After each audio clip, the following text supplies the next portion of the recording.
सदैव की जय।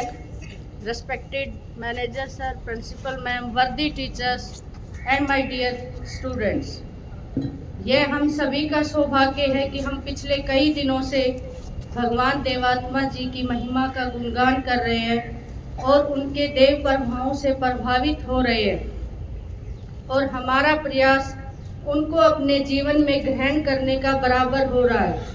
यह मेरा परम सौभाग्य है कि मैं इस देव समाज स्कूल में कार्यरत हूँ और देव प्रभावों का सुनने का मुझे अवसर हर रोज भजनों के द्वारा और हमारे माननीय सर की स्पीच और बच्चों की स्पीच के द्वारा मिलता है। रेस्पेक्टेड सर का बहुत बहुत धन्यवाद कि आज उन्होंने मुझे यहाँ बोलने का अवसर दिया। आज का समय ऐसा है कि हम अपने उपकारियों के उपकारों को स्वार्थ की वजह से भूल जाते हैं और उनके प्रति सम्मान भाव को खो देते हैं। इससे संबंधित आज मैं आपको एक कहानी सुनाने जा रही हूँ जो अपने उपकारियों के संबंध में सम्मान का भाव है।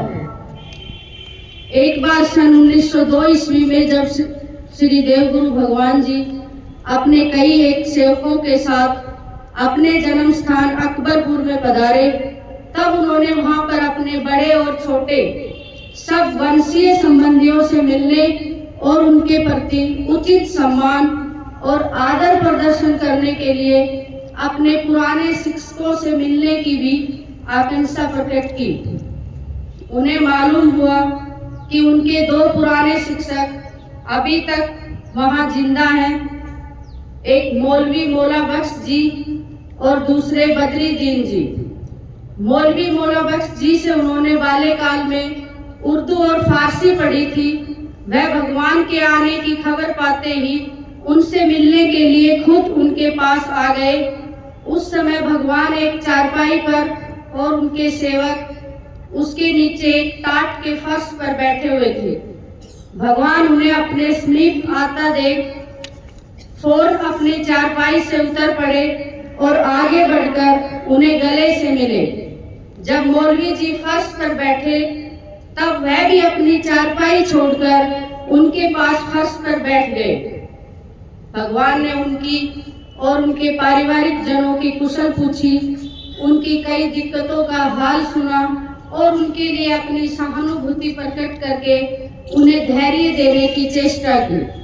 उनके दूसरे शिक्षक पंडित बद्रीदीन जी जो गर्भ और लकवे के रोग से पीड़ित थे, उनकी इच्छा थी कि वह भी श्री भगवान गुरु देवात्मा जी के निवास स्थान पर आकर उनसे मिले, परंतु भगवान देवात्मा जी ने कहा ऐसा नहीं हो सकता, वह रोगी हैं, उनके यहाँ आने की जरूरत नहीं है, मैं उन्हीं के स्थान में जाकर उनके दर्शन करूंगा।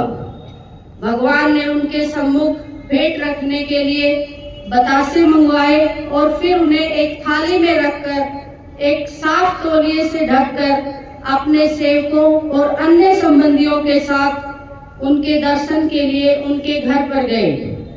वह अपने मकान के आंगन में एक चारपाई पर लेटे हुए थे।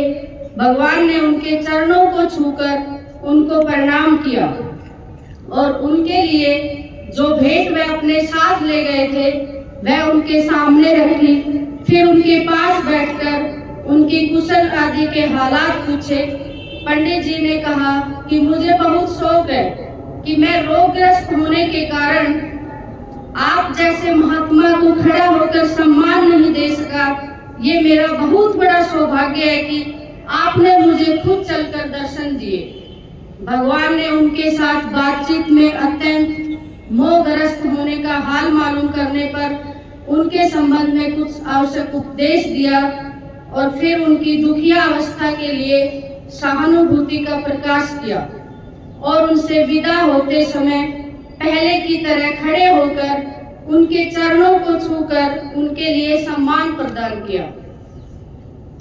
इस कहानी के माध्यम से बच्चे हमें गुरु और शिष्य के गहरे संबंधों का पता चलता है कि किस प्रकार भगवान देवात्मा जी इतनी बड़े महान होते हुए भी अपने गुरु के लिए उनका जो सम्मान, जो आदर भाव था, जो उन्होंने अपनी इस कहानी के थ्रू आप सबके सामने रखा, गुरु के बिना ज्ञान नहीं, जीवन में मान नहीं। गुरु वह दीपक है जो हमारे अज्ञान के अंधकार को दूर करता है और गुरु का ज्ञान हमें जीवन की सच्ची राह दिखाता है।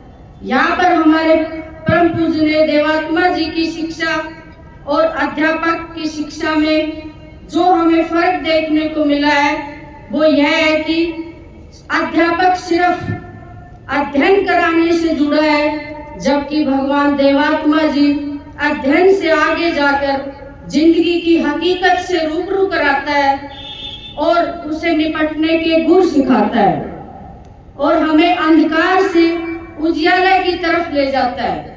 मुझे विश्वास है कि अगर हम देवगुरु के प्रभाव से जुड़े रहेंगे तो निश्चय ही गुरु और शिष्य के संबंध को और गहरा बनाने में सक्षम होंगे। मेरे प्यारे बच्चों, ये आपका सौभाग्य है कि आप इस स्कूल के विद्यार्थी हो और आपको गर्व होना चाहिए कि हर स्कूल से जहां ये नैतिक शिक्षा लुप्त हो रही है वहां आपको देवगुरु भगवान की लाइफ और फिलॉसफी से डेली अवगत कराया जाता है। और अंत में मैं अपनी वाणी को विराम देते हुए आप सब बच्चों से यही कहना चाहूंगी कि आप सभी को अपने गुरु की आज्ञा का पालन करना चाहिए और अब ये आपके ऊपर है, आप इसको कितना ग्रहण करते हैं और अपने भाव बदलकर भविष्य और भाग्य को उज्जवल बनाते हैं। Thank you so much.